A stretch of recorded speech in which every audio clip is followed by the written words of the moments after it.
तर मुख्यमंत्री एकनाथ शिंदे यांच्या 9 फेब्रुवारीला असणाऱ्या वाढदिवसानिमित्त वांद्रे कलानगर या परिसरामध्ये फलकबाजी करण्यात आली आहे। मातोश्री समोरच मुख्यमंत्र्यांना शुभेच्छा देणारे फलक लावण्यात आलेत। बॅनरमधनं पुन्हा एकदा ठाकरे गटाला डिवचण्याचा प्रयत्न शिंदे गटाकडून करण्यात आलाय।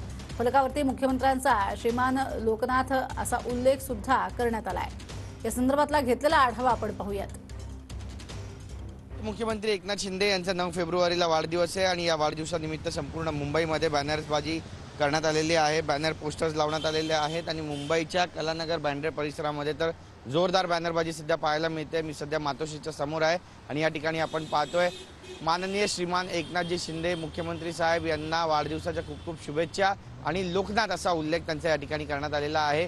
श्रीमान ही पदवी बाळासाहेबांना कार्यकर्त्यांनी बहाल केली होती आणि तीच पदवी आता मुख्यमंत्री एकनाथ शिंदे यांना दिल्यानं हा बॅनर अनेकांचं लक्ष वेधू लागलेलं आहे। वेस्टर्न एक्सप्रेस हायवे ते सायन कलानगरपर्यंत मुख्यमंत्री एकनाथ शिंदेंचे शुभेच्छा देणारे हेच फलक झळकत आहेत आणि या फलकांना पाहून पुन्हा एकदा विचार करावा लागणार आहे सर्व लोकांना की आता मातोश्रीच्या बाहेर हे सगळे बॅनर्स नेमके कशासाठी लागतात। एकीकडे निवडणुका येऊ घातलेल्या आहेत, लोकसभेच्या आहेत, विधानसभेच्या आहेत, त्यानंतर महानगरपालिकेच्या आहेत, तर दुसरीकडे आपण पाहतोय की पुन्हा एकदा ठाकरे गटाला डिवचण्याचा जो प्रयत्न आहे तो या ठिकाणी केलेला स्पष्टपणे पाहायला मिळतोय। बँड्रा कलानगरचा हा सिग्नल ठाकरे यांना वारंवार डिवचण्याचं केंद्र बनतंय आणि यावर ठाकरे गट काही प्रतिक्रिया देणार आहे का हे पाहणं सुद्धा तितकंच महत्त्वाचं ठरणार आहे। कॅमेरा पर्सन योगेश गुरवसह गिरीश गायकवाड, TV9 मराठी, मुंबई।